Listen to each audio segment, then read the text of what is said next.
তাহলে আল্লাহ নবী জেলখানায় কোন জায়গায়? জেলখানা। মনে যেন থাকে আপনাদের, আল্লাহ নবী দানিয়েল আলাইহিস সালাম জেলখানায় বাজান, আল্লাহ নবী দানিয়েল আলাইহিস সালাম জেলখানায়, উম্মতেরাও জেলখানায়। পয়গম্বর ডেকে বলে কি ব্যাপার, কই গেল তোমাদের ভালো থাকার দিন, কই গেল গাড়ি বাড়ির অহংকার, কই গেল তোমাদের টাকা পয়সার গরম? উম্মতেরা ডেকে বলে পয়গম্বর আপনার কথা যে দিবালকের মতো সত্য হবে, এত তাড়াতাড়ি ভুলে যাবে আমরা বুঝতে পারি নাই। নবী গো, যা করেছি ভুল করেছি, অন্যায় করেছি, অপরাধ করেছি, দয়া করে আপনি আমাদেরকে মাফ করে দেন।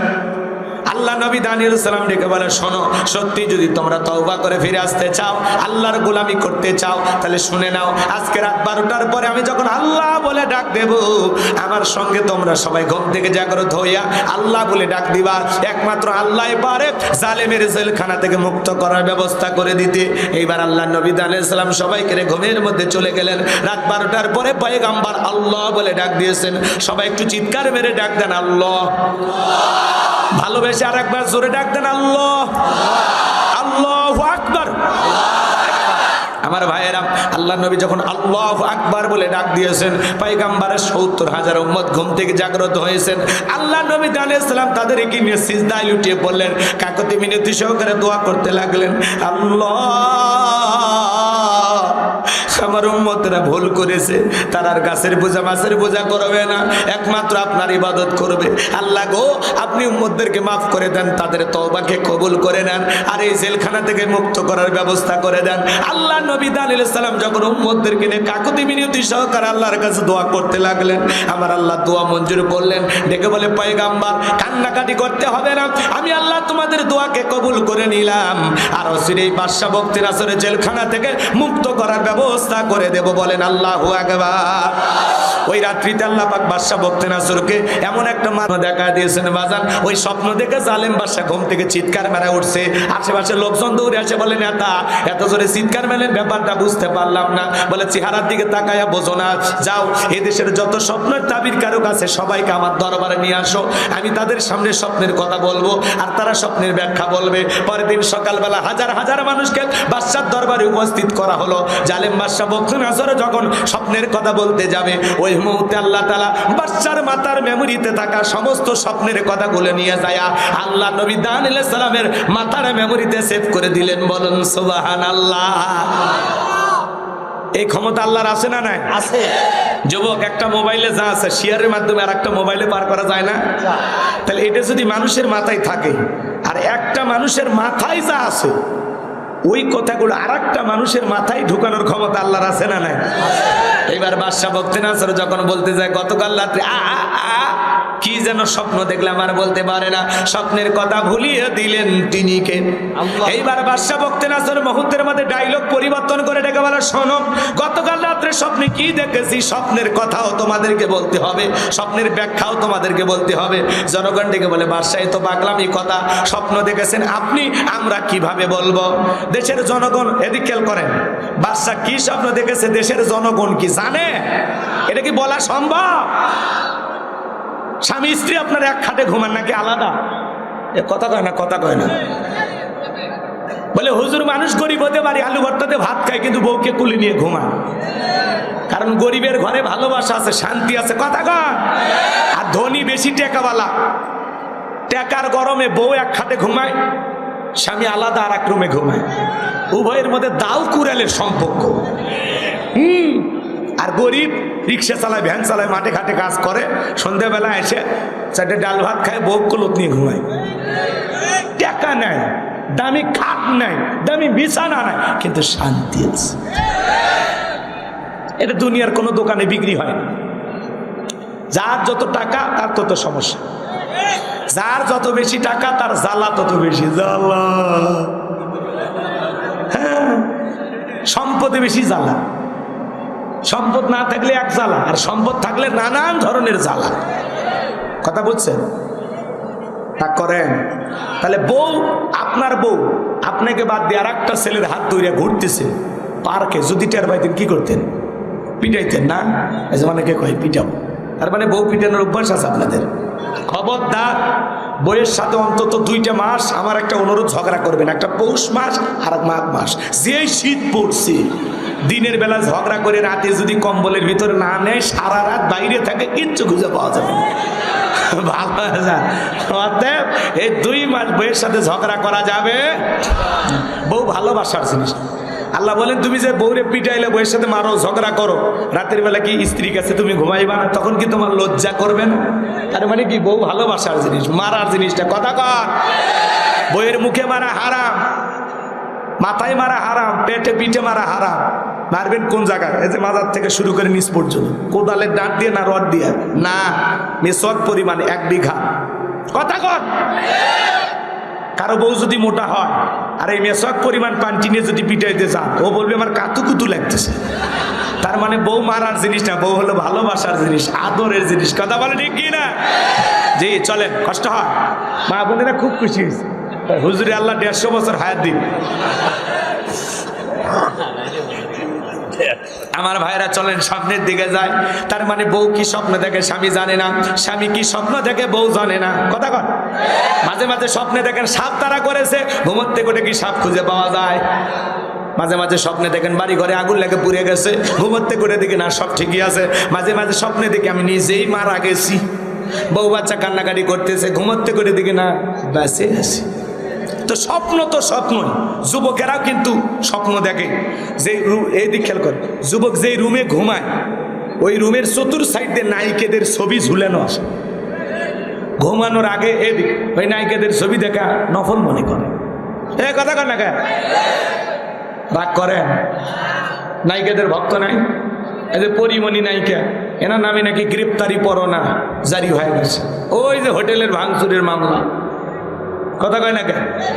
আমার পরিমণি আপা কি সুন্দর মেহেদি দিয়ে জেলখানা থেকে বের হয়, আর আলেমদেরকে ওরা বের করে দিত না। কথা কয়? তার মানে ওরা ছিল পরিমণির ভক্ত। কথা কয়? নায়িকাদের ভক্ত, নায়িকা ছাড়া ওদের ঘুম হতো না। জি আপনারা তো বোঝেন না। চলেন সামনের দিকে যাই। রাগ করতেছেন নাকি আপনারা? তো ওই ছেলেগুলো ঘুমানোর আগে নায়িকাদের ছবি দেখে আর মনে মনে ভাবে, ইস এরকম নায়িকার মতো যদি একটা বউ পাইতাম, নায়িকার মতো যদি একটা বউ পাইতাম, জীবনটা ধন্য হয়ে যাইত। ঘুমের ঘরে থেকে নায়িকার বুকের ওপর। কথা কন ঢেকে না? যুবকেরা এখন আপডেট হয়ে গেছে, আপডেট আপডেট। কথা কন না কে? এক যুবক বান্ধবীকে বলতেছে, শোনা তুমি ডাবটা খাও, চেহারা খারাপ হয়ে যাচ্ছে। বান্ধবী ডাব কিনে খিলেন, জীবনী করে দিন মা বাবারে কিনে খাওয়াইছে। বান্ধবী বলতেছে ডাব খাও। মেয়ে যখন পাইপ লাগায় খাইতেছে, ডাবের ভিতরে পাইপ লাগায় খাইতেছে, ছেলে তখন বলে মনে কিছু না নিলে আমি একটু তোমার মুখে পাইপ লাগায় খাবো। আছে না? না ফুচকা নিয়ে যায় ঝিনাইদহ শহরে বসে 2 বাটি ফুচকা, মামা ঝাল বেশি, 2 বাটি ফুচকা হবে। ফুচকা নিয়ে 2 জন নফল দোয়া দরুদ পড়ে, কেউ আর খায় না। মেয়েটা বলে তুমি আগে খাও, ছেলে বলতেছে না লেডিস ফার্স্ট। কথা কয় না? মেয়ে বলতেছে পিতা মাতার চোখকে ফাঁকি দিয়ে, কুসিং ফাঁকি দিয়ে তোমার কাছে আসলাম, তুমি যদি একটু তুলে না খাওয়া তাহলে কেমন হইল? তখন ছেলে বলে কলিজায় লাগছে রে। তখন ওই ছেলে নিজের হাতে প্রেমিকাকে তুলে খাওয়ায়।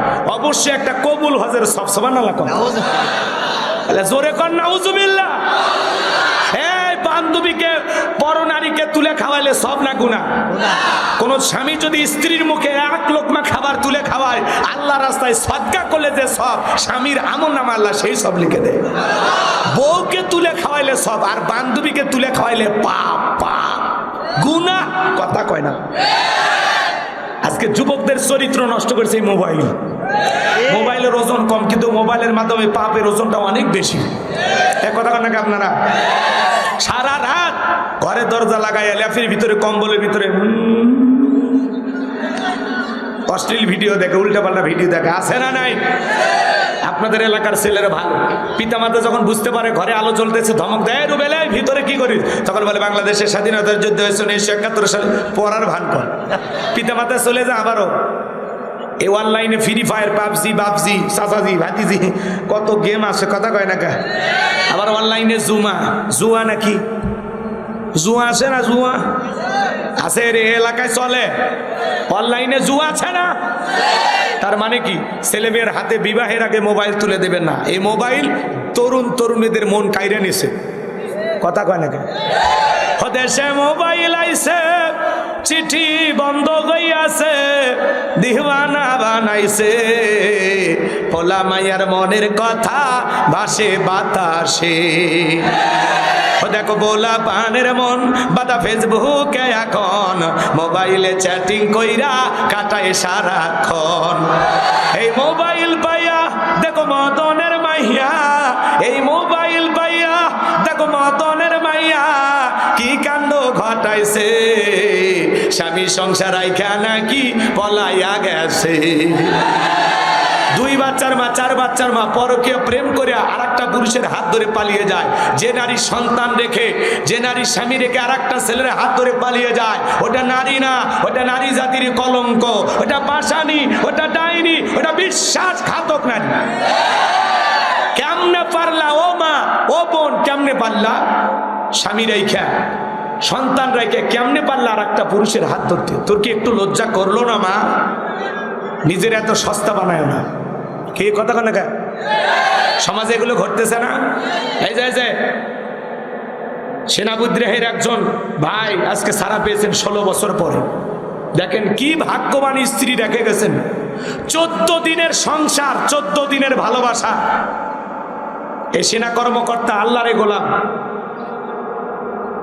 তার স্ত্রী 14 দিনের সংসার 16 বছর স্বামীর অপেক্ষায় ছিল বিয়ে করেনি মারহাবা কর আমার মনে হয় এই যুগের রহিমা হলো এই সেনা সদস্যের বউ কথা কর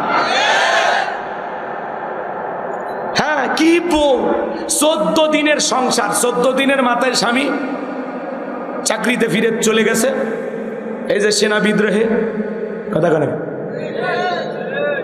যে বিডিআরদের যে বিদ্রোহ হয়েছিল না শোনেননি আপনারা পিলখানায় এই যে হত্যাকাণ্ডের ঘটনায় কতজন মারা গেছে কতজন যে মারা গেছে সঠিক তথ্য এখনো জানা যায়নি কেউ বলে 50, 57, 55 এইভাবে সংখ্যা কমে বাড়ে কিন্তু কতজন মারা গেছে এটা আল্লাহ ভালো জানে তো উনি এই বিডিআর বিদ্রোহেও পিলখানে হত্যাকাণ্ডের কারণে আল্লাহরে গোলাম 16 বছর জেলখানায় ছিল 14 দিনের সংসার করা স্ত্রীকে ভালোবেসে রেখে গেছিলেন 16 বছর পরে এসে দেখতেছেন তার স্ত্রী তারই আছে মারহাবা কর এই নারী শিক্ষা নাও শিক্ষা নাও তুমি স্বামী থাকতে আর একটা ছেলের হাত ধরে পালিয়ে যাও নির্লজ্জ অসভ্য বেহায়া এদের চরিত্র কটকটি মার্কা কথা কয় না কথা কয় না শুধু কি নারীর দোষ এক হাতে তালি বাজে হাত দুইটা লাগে না তুমি পুরুষ যেই নারীর স্বামী আছে সন্তান আছে ওই নারীর দিকে কেমনে তোর নজরটা গেল তোমার বইয়ের সাথে যদি এমনটা কেউ করে মাইনে নিবা ভালোবাসা শেয়ার করবা নাকি কথা কয় না কেন তোমার বোনের সাথে যদি এমনটা করে মাইনে নিবা তোমার মায়ের সাথে খালা ফুকুর সাথে তাহলে ওই নারীও কারো না কারো মা কারো না কারো খালা কারো না কারো ফুকু কারো না কারো স্ত্রী কারো না কারো বোন তাহলে ওই নারীর দিকে কেমনে নজর গেল হ্যাঁ যুবক ভালো হও আগে নিজে ভালো আল্লাহ যেন যুব সমাজকে হেদায়েত দান করে জোরে বলেন আমিন ওদেশে টিকটক আসিয়া সব গেল বাসিয়া সিদ্দিক সোরা নায়ক হইছে আইডি খুলিয়া হিরো আলম নায়ক হইছে আইডি খুলিয়া এই মোবাইলে হাই কি জাদু আছে ভাই ওলা পান বুঝাছে পড়ালেখা তুইলা রাখছে সপ্ত মাখাসে হে বাজান গো আমার যুবকেরা তোমরা এখনো পরিবর্তন হয়ে যাও লম্বা কথা লম্বা করার সুযোগ নাই কোন কোন যুবক আছে বিয়ের আগে অবৈধ প্রেম ভালোবাসা করবা না মা বাবার পছন্দের মেয়েকে বিবাহ করবা পিতামাতা বিয়ে দেবে যেখানে বরকত আছে সেখানে একা একা মাতবাড়ি করে বিয়ে করো না 20 বছর বয়সানি বাড়ি দেশে বলে আব্বা উত্তর পাড়া লাকিকে আমি কথা দিয়েছি রাজি দেখলে 1 চাপড় না হলে 2 চাপড় পিতামাতা রাজি হয় না পালিয়ে যা বিয়ে করে 3 মাস পরে ভালোবাসা আল্লাহ ভেঙে ফেলে যায় কোন কোন যুবক আছে বিয়ে করেনি মা বাবার পছন্দের মেয়েকে বিবাহ করবা হাত তুলে দেখো কে রাজি আছেন এক চাচা হাত তুলছে চাচা হাত তুললেন না এই বয়সে রিস্ক নিয়ে ঝামেলায় পড়বেন চাচি যদি এই ভিডিও দেখে আজকেই বাড়িতে ঢুকতে দেবেন হাত নামান আল্লাহ যেন যুব সমাজকে হেফাজত করেন জোরে বলেন আমিন আমার ভাইয়েরা তাহলে বাদশাহ স্বপ্নে কি দেখেছে জনগণ জানে না এইবার বাদশাহ ডেকে বলে তোমরা এদিক খেয়াল করো তোমরা তোমরা কি গায়েব জানো? জনগণ ডেকে বলে বাদশা আমরা তো গায়েব জানি না। বলে না, এর আগে না তোমরা বলে তোমরা গায়েব জানো, গতকালকে কি স্বপ্ন দেখেছে এই গায়েবের খবর যদি না বলতে পারো তোমাদের 12টা আমি বাজাবো। বলেন তো বাজান, আল্লাহ সারা দুনিয়ার কোনো মানুষ কি গায়েব জানে না? যে সমস্ত আজা বাবা, খাজা বাবা, ল্যাংটা বাবা, তালা বাবা, সালা বাবা, লাউ বাবা, কদু বাবা, চকলেট বাবা, পিস্তল বাবা বের হবে ভণ্ডামি করার জন্য। ওরা যদি বলে আমরা গায়েব জানি, ওই ভণ্ড পীরকে ধরে নিয়ে যাও অন্ধকার রুমে, আচ্ছা তারে পিটাইয়া বলবেন গায়েবী মার দিলাম, কারো কাছে বলবি না বলে ধ্বংস হয়ে যাবি। যেই বলবে গায়েব জানি, ওর ঔষধ কি? পিটন। ঔষধ কি? মার। মারের চাইতে বড় ঔষধ নেই। আল্লাহ যেন ভণ্ডদের হাত থেকে সমাজ এই দেশকে হেফাজত করে। আমিন। চলেন বাজান গো, আমার সামনের দিকে যায়। বাদশা থেকে বলে শোনো, 7 দিনের আলটিমেটাম দিলাম, স্বপ্নে কি দেখেছি স্বপ্নের কথা বলতে হবে, স্বপ্নের ব্যাখ্যাও বলতে হবে। জনগণ ডেকে বলে বাদশা 7 দিন কেন, 7 বছর সময় দিলে আমাদের পক্ষে বলা সম্ভব নয়, আপনি স্বপ্নে কি দেখেছেন? এইবার জেলার জেলখানা দিয়ে করে নবী দানিয়েল ডেকে বলে জেলার দেখে মনে হয় টেনশনে আসো। বলে হ্যাঁ টেনশনে আসো। বলে যাও তোমার বাদশার কানে খবর পৌঁছায় দাও, তোমার বাদশার স্বপ্নে কি দেখেছে, স্বপ্নের ব্যাখ্যা কি হবে, দুইটাই আমার জানা আছে। জোরে বলেন মারহাবা। জেলা দৌড়ে গেছে বাদশার কাছে, যা বলে বাদশা আপনি স্বপ্নে কি দেখেছেন? জেলখানে একটা আসামি আছে, আপনার স্বপ্নের কথাও জানে, স্বপ্নের ব্যাখ্যাও জানে। বাদশা বকতে নাসর ডেকে বলে বাজান কই, বাজানকে আমার কাছে নিয়ে আসো। এদিক খেয়াল করেন, আল্লাহ নবী দানিয়েল সমস্ত ঘটনাগুলো খুলে বলবেন, আমি কে বলবো, আপনারা শুনবেন। কারা কারা শুনবেন হাত তুলে দেখান, লিল্লাহে তাকবীর। একটু সময় দেন। তাহলে আল্লাহ বলেন তাবারাকাল্লাযী বিয়াদিহিল মুলকু ওয়া হুয়া আলা কুল্লি শাইইন কাদির। মহামান্বিত সেই সত্তা যার হাতে সর্বময় কর্তৃত্ব, রাজত্ব পাওয়ার ক্ষমতা, তিনি বলেন সব বিষয়ের উপরে ক্ষমতাবান। তাহলে ভাইয়েরা আমার, ক্ষমতা বুঝাইতে গিয়ে আমি আপনাদেরকে 2টা জিনিস বোঝানোর চেষ্টা করতেছি। 1 নাম্বার হলো হযরত আলীর কথা আপনাদের মনে আছে। এইবার বাদশা স্বপ্নে কি দেখেছে সেই কথাটাও বলবো। কষ্ট হচ্ছে আপনাদের? আর 10টা মিনিট আমি আর একটা আয়াতে কারিমা তিলাওয়াত করেছি বোঝানোর জন্য বলতে চাই। ভাই 12:30 বাজছে, এখনো 15 মিনিট আছে, একটু বসেন না ভাই, এরকম অস্থির হয় না। 10টা মিনিট আর একটা আয়াত বোঝানোর জন্য আমি বলবো। আর যারা চলে যাচ্ছেন যদি পারেন, আমার গাড়িতে আমার লেখা একটা বই আছে শেষ বিদায়, যদি পারেন স্মৃতি হিসেবে নিয়ে যাবেন। বইটার ভিতরে অনেক গুরুত্বপূর্ণ মেসেজ আপনারা পাবেন। একজন স্বামী স্ত্রী মারা গেলে একে অপরকে কিভাবে গোসল করায়া দিবে, অথবা মৃত স্বামী স্ত্রী একে অপরকে গোসল করাইতে পারবে কিনা, মৃত ব্যক্তিকে চুমা খাওয়া জায়েজ না হারাম, আত্মহত্যা করে মারা গেলে তারা জানাজায় যাওয়া যাবে কিনা, জান্নাত জাহান্নাম আখিরাত সহ কবরের সলজক, বিশেষ কিছু দোয়া সহ 2টা গজল সহ অনেক কিছু তথ্য, প্রত্যেকটা কথার দলিল দিয়ে আছে। যদি পারেন এ তথ্যবহুল বইটা আপনারা সংগ্রহ করবেন। বইটার নামই হলো শেষ বিদায়। নবীজির তরিকা, একজন মৃত মানুষকে নিয়ে অনেক প্রশ্ন আপনাদের জানতে মনে চায়, বইটার ভিতরে আপনারা পাবেন। দাম 50 টাকা, 76-20 বইটা আমার মোবাইল নাম্বার এবং মাদ্রাসার ঠিকানা সব বইটার ভিতরে দেওয়া আছে। যদি পারেন স্মৃতি হিসেবে নিয়ে যাবেন। যুবকেরা তো এগুলো কিনবে না, ওরা কেন উপন্যাস, প্রেম কেন কাঁদায়, যৌবনের মৌবনে অভিশপ্ত রাত, মিলন হবে কতদিনে, তোর মরণের পরে। এগুলো আজে বাজে উপন্যাস কিনলে চরিত্র ধ্বংস হয়ে যাবে। কথা বলে ঠিক কিনা? শোনেন, প্রত্যেকটা মুসলমানের ঘরে একটা সিরাত গ্রন্থ থাকার দরকার আছে না নাই? নবীজির জীবনের শুরু থেকে শেষ পর্যন্ত জানার দরকার আছে না নাই? পড়বেন, কোরআন সুন্নাহর কিতাবগুলো পড়বেন, সেভাবে জীবন করবেন। আজে বাজে উপন্যাস পড়ে চরিত্র ধ্বংস করবেন না। তাহলে 2 নাম্বার আয়াত শুরু করে দিলাম। 10টা মিনিট একজনের মাথা উঁচু করবেন না, দিলটা নরম করেন, চোখে পানি আনার চেষ্টা করবেন। আমি কি বলি, যদি আপনাদের অন্তর নরম হয় তাহলে এই আলোচনায়, ওই যে আমার কাছে চিঠি লিখছে ডক্টর ইউনুস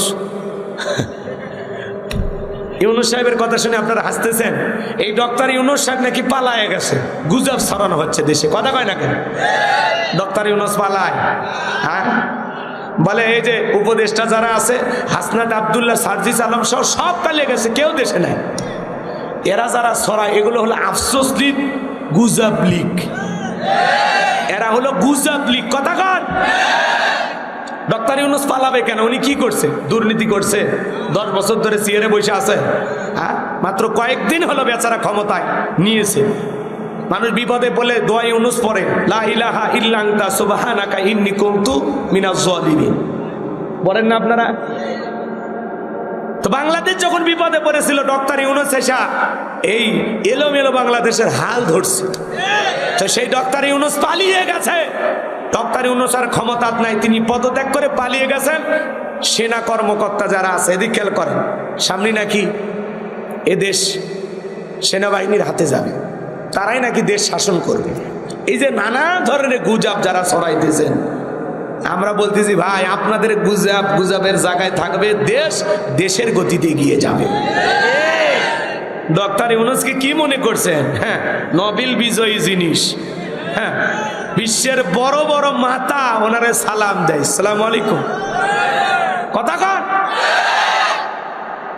ডক্টর ইউনূসকে কি মনে করছেন? উনি পালাবে? উনি পালানের মানুষ। হ্যাঁ, পুরুষেরা পালায় না, কারা পালায়?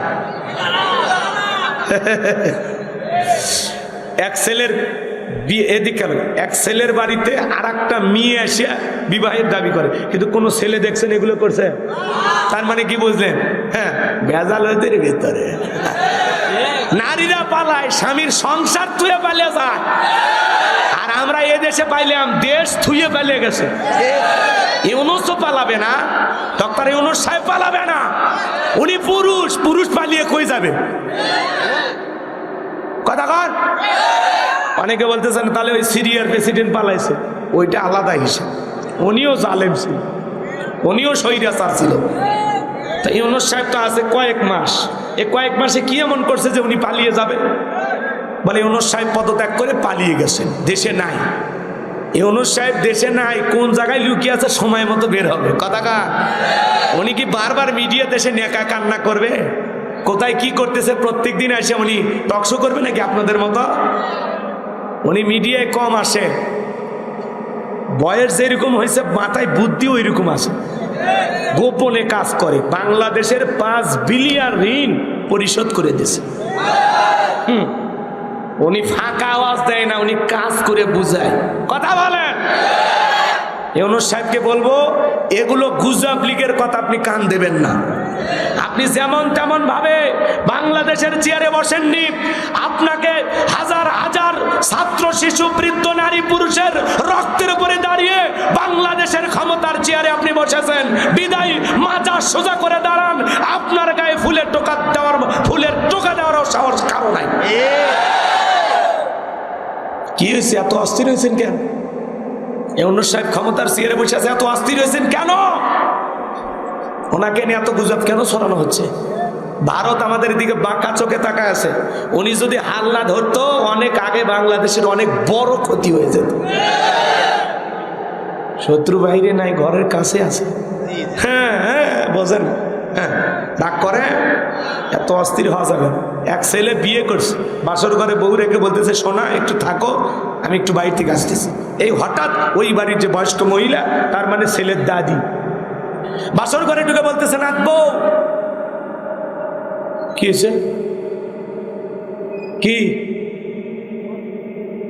কেউ কিছু বলতেছেন? জোরে বলবেন, বাপের বেটার মতো।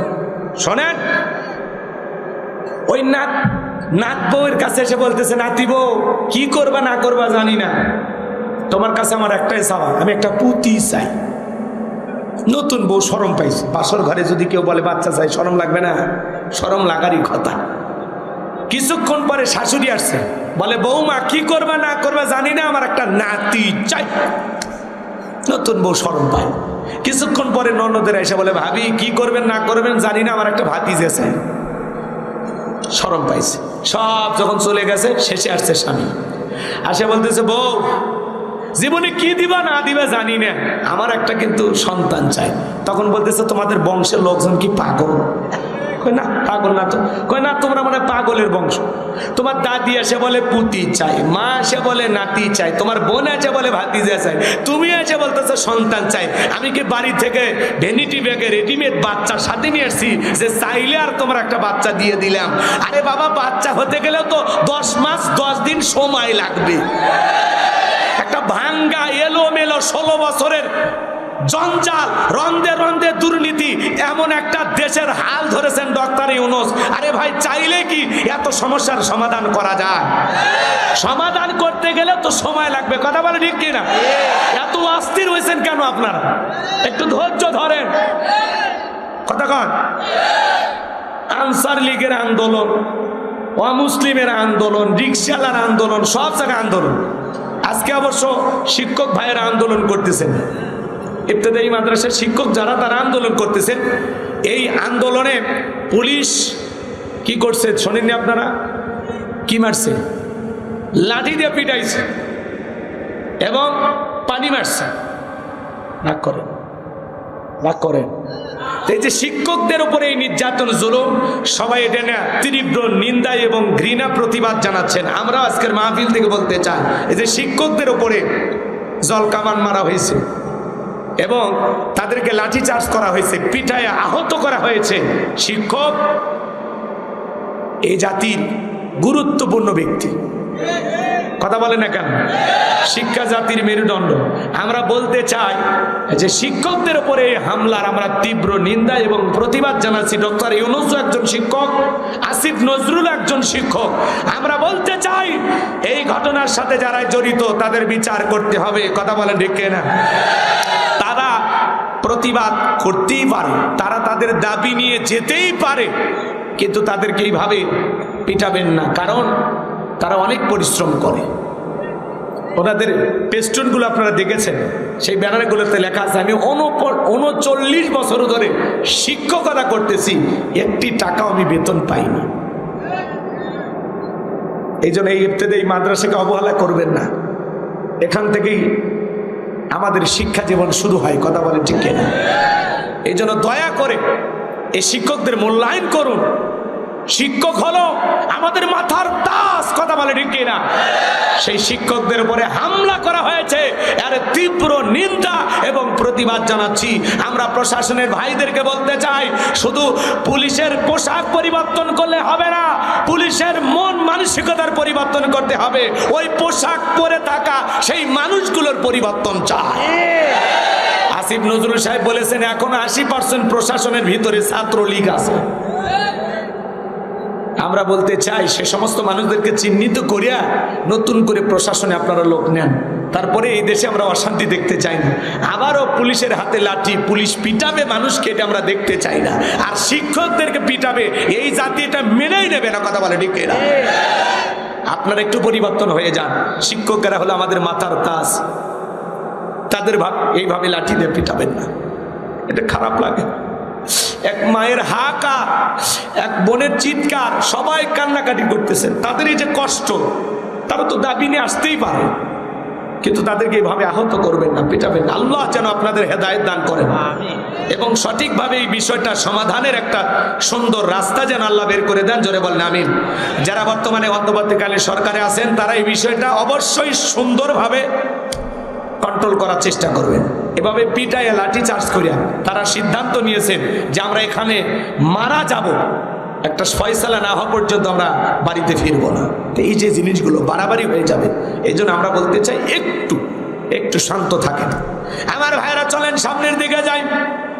আল্লাহ রাব্বুল আলামিন বলেন, আল্লাযী খালাকাল মাউতা ওয়াল হায়াতা লিয়াবলুয়াকুম আইয়ুকুম আহসানু আমালা ওয়া হুয়াল আজিজুল গফুর। আল্লাহ ডেকে বলেন, আল্লাযী খালাকাল মাউতা ওয়াল হায়াতা, যিনি সৃষ্টি করেছেন মৃত্যু আর জীবন, লিয়াবলুয়াকুম আইয়ুকুম আহসানু আমালা, আমি আল্লাহ পরীক্ষা করে দেখব আমলের দিক দিয়ে কার আমল কত বেশি সুন্দর। যার আমল ভালো তার আখিরাত ভালো, যার আমল খারাপ তার আখিরাত হয়ে যাবে বরবাদ, কথা বলে ঠিক কিনা? 10টা মিনিট দিবেন না, শুরু হয়ে গেল। জি বাজান, একটু মনটা নরম করেন, দেখেন আমি কি বলতে চাই, আল্লাযী খলাকাল মাউতা ওয়াল হায়াতা, যিনি সৃষ্টি করেছেন মৃত্যু আর জীবন। সর্বপ্রথম আল্লাহ তাআলা মৃত্যুর কথা কেন বললেন বাজার? এই দুনিয়াতে আসার একটা সিরিয়াল আছে, যাওয়ার কিন্তু কোনো সিরিয়াল নাই। দাদা আসছে, দাদার পরে বাবা আসছে, বাবার পরে আমি আসলাম, আমার পরে আমার সন্তানরা আসলো। কিন্তু যাওয়ার বেলায় দাদার আগে নাতি চলে যায়, বাবার আগে সন্তান চলে যায়, বাবার কাঁধে সন্তানের লাশ। এটা হলো দুনিয়ার সবচাইতে ভারী বোঝা। বাবার পক্ষেই বোঝা বহন করার ক্ষমতা থাকে না। একটা সন্তান দুনিয়াতে ভূমিষ্ঠ হবে 9 মাস 10 মাস আগে খবর পাওয়া যায়, কিন্তু একটা মানুষ বিদায় নেবে 9 সেকেন্ড আগেও জানা যায় না কার কখন কোথায় মৃত্যু হবে। এই জন্য আল্লাহ বলেন আল্লাযী খলাকাল মাউতা ওয়াল হায়াতা, যিনি সৃষ্টি করেছেন মৃত্যু আর জীবন। সর্বপ্রথম আল্লাহ মৃত্যুর কথা বললেন। সকল ধর্মের মানুষ বিশ্বাস করে জন্ম হয়েছে, মৃত্যু একদিন হবে। এই জন্য আল্লাহ বলেন কুল্লু নাফসিন যায়িকাতুল মাউত, প্রত্যেক প্রাণীকে মৃত্যুর স্বাদ গ্রহণ করা লাগবে। এই মৃত্যুর স্বাদ হলো 2 প্রকারের, মিষ্টি গেলে মিঠা লাগে, নিম পাতা গেলে তিতা লাগে। যারা ইমানদার তাদের মৃত্যুটা হবে মিঠা। দবদবে সাদা পোশাক পরিয়ে তো ফেরেশতা আসবে, সুগন্ধি যুক্ত রুমাল নিয়ে হাজির হয়ে যাবে। মায়ের কোলে দুধ পান করতে করতে শিশুটা যেমন ঘুমের মধ্যে চলে যায়, যারা ইমানদার তারা তেমনি ভাবে মৃত্যুবরণ করবে, টেরও পাবে না। বলুন সুবহানাল্লাহ। কিন্তু যারা বেঈমান নাফরমান আল্লাহর অবাধ্য গোলাম, কুচ্ছিত কালো পোশাক পরে, গন্ধযুক্ত পোশাক পরে হাজির হয়ে যাবে, ওই বিকট চেহারা দেখে মানুষ পেশাব পায়খানা করে দেয়। কত মানুষ চোখ বড় বড় করে গালি দিতে দিতে মারা যায়। কত মানুষ মৃত্যুর 6 মাস আগে জবানটা বন্ধ হয়ে যায়। সন্তানেরা শরবত বানায় মুখের মধ্যে তুলে দেয়, খাবার শক্তি থাকে না, গাল চিবে বেয়ে পড়ে যায়। হে যুবক, দুনিয়া থাকার জায়গা না, তুমিও থাকবা না, আমিও থাকবো না। ওই যে তোমার স্ত্রীর গর্ভে যে 3 মাস 6 মাসের সন্তান, ওই সন্তান দুনিয়াতে থাকবে না। সবাইকে মৃত্যুবরণ করা লাগবে, মৃত্যু থেকে পালানোর কোনো রাস্তা খোলা নাই। আল্লাহ বলেন আইনামা তাকুনু ইউদরিকুমুল মাউতু ওয়ালাউ কুনতুম ফি বুরুজিম মুশাইয়াদা। সূরা নিসার 78 নম্বর আয়াত। আল্লাহ ডেকে বলেন যেখানে থাকো, যে অবস্থায় থাকো, মৃত্যু তোমাদেরকে ধরবে। মৃত্যু থেকে পলানোর কোনো রাস্তা খোলা নাই। বেঁচে আসি এটাই অস্বাভাবিক, মৃত্যু হবে এটাই স্বাভাবিক, এটাই চিরন্তন সত্য কথা। মৃত্যুর স্বাদ গ্রহণ করতে হবে। জীবন আছে যার, মৃত্যু একদিন হবে তার।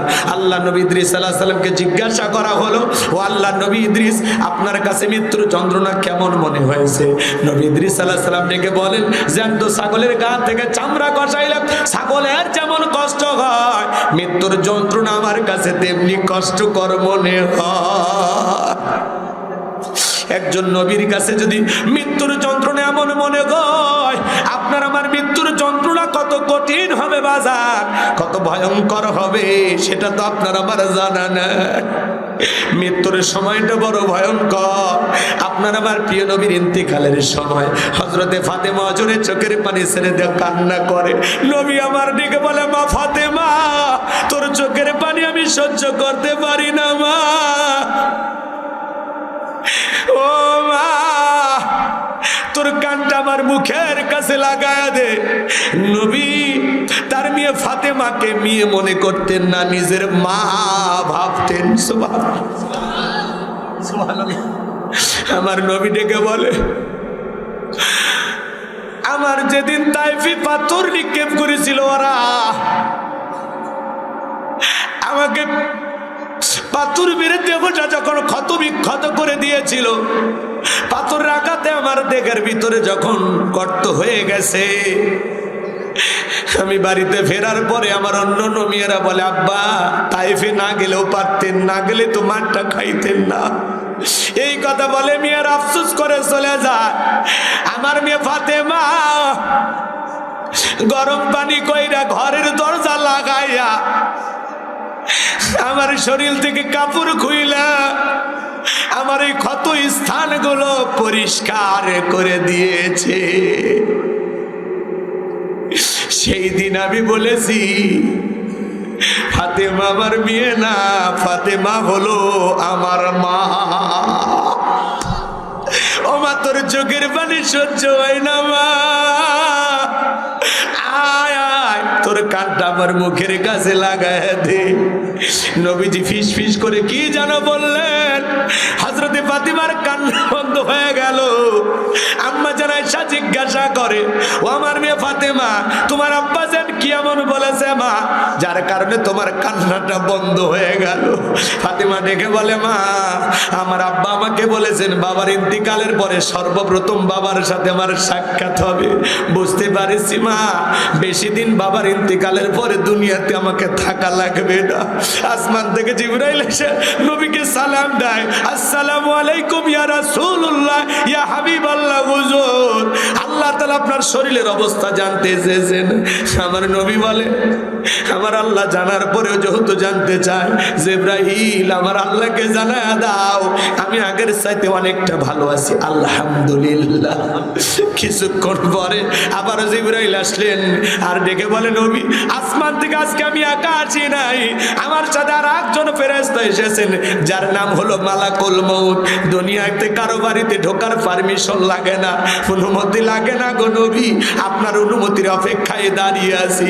নবী আমার অনুমতি দিলেন, মালাকুল মউত ভিতরে প্রবেশ করে আমার নবীকে সালাম দিলেন, আসসালামু আলাইকুম ইয়া রাসূলুল্লাহ ইয়া হাবিবাল্লাহ। হুজুর, নবী আমার সালামের জবাব দিলেন। দেওয়ার পরে মালাকুল মউত ডেকে বলে, নবী আপনি যদি অনুমতি দেন তাহলে আপনার রূহটা বের করব, আপনি যদি অনুমতি না দেন গো নবী, আমার আল্লাহ বলেছে মালাকুল মউত আমার বন্ধু যদি অনুমতি না দেয় এক মুহূর্ত দেরি করবে না, যতদিন মনে চায় আমার বন্ধু ততদিন দুনিয়াতে থাকবে। জিবরাইল বলে, নবী আল্লাহ তাআলা আপনার দিদারে ইন্তজাম করতেছেন। আমার নবী বলে, মালাকুল মউত আজকে যদি তুমি চলে যাও আর কি কোনোদিন আসবে না? মালাকুল মউত ডেকে বলে, নবী যেহেতু আপনার জীবন আছে, মৃত্যুর স্বাদ তো একদিন আপনাকেও গ্রহণ করতেই হবে। নবী আমার ডেকে বলে, মালাকুল মউত যেহেতু মৃত্যুর স্বাদ সবাইকে গ্রহণ করাই লাগবে আর দ্বিতীয়বার আসতে হবে না, আমি তোমাকে অনুমতি দিলাম তুমি আমার রূহটা বের করতে পারো। এইবার যখন মালাকুল মউত বিশ্ব নবীর রূহটা বের করার জন্য বুকের উপরে হাত রেখে দিয়েছেন, নবী আমার চোখের পানি ছেড়ে দিয়ে কাঁদে আর বলে, মালাকুল মউত রে সহ্য করতে পারি না, তাড়াতাড়ি বুকের উপর থেকে হাতটা নামায় আনা, তাড়াতাড়ি হাত সরায় নে। মালাকুল মউত সহ্য করতে পারে না। নবীর দু চোখ বেয়ে বেয়ে পানি পরে মুক্তর দানার মতো। আবার নবী বলে, মালাকুল মউত এই যদি ওই মৃত্যুর যন্ত্রণা আমার উম্মতরা সহ্য করতে পারবে না, কথাতে মালাকুল মউত আমার উম্মতকে কষ্ট দিবে না, মৃত্যুর আগে উম্মতের কথা বলে না, কেমন দয়ার নবী পাইছি, সুবহানাল্লাহ। আমার নবী বলে, মালাকুল মউত আমার কথা দে আমার উম্মতকে কষ্ট দিবি না।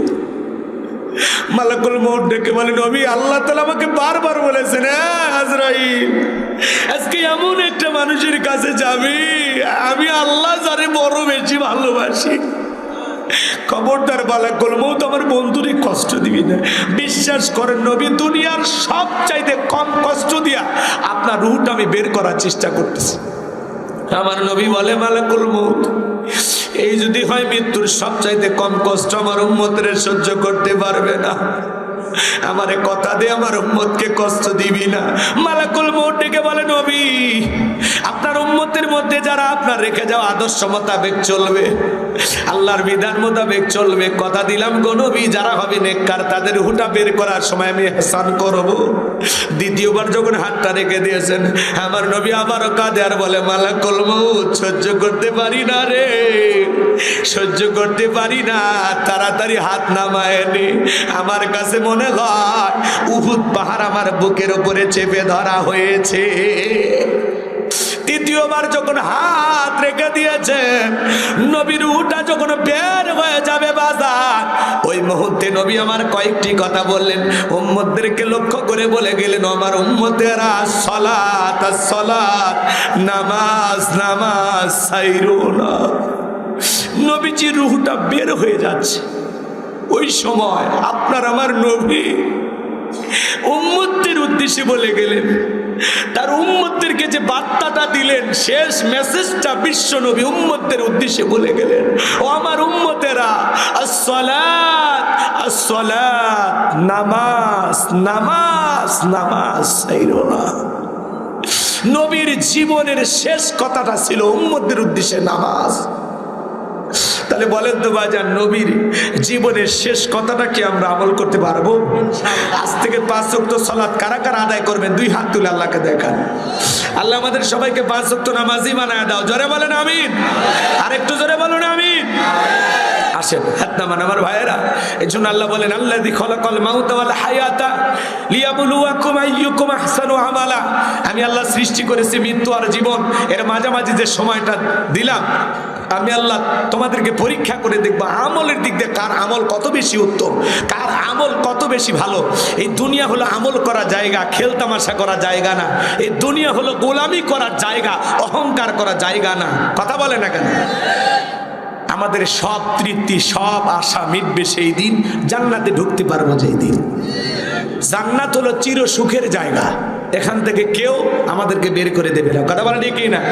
জান্নাতে একা আমি যাব না তো ভাই, তোমাকেও জান্নাতি দলে নিতে চাই।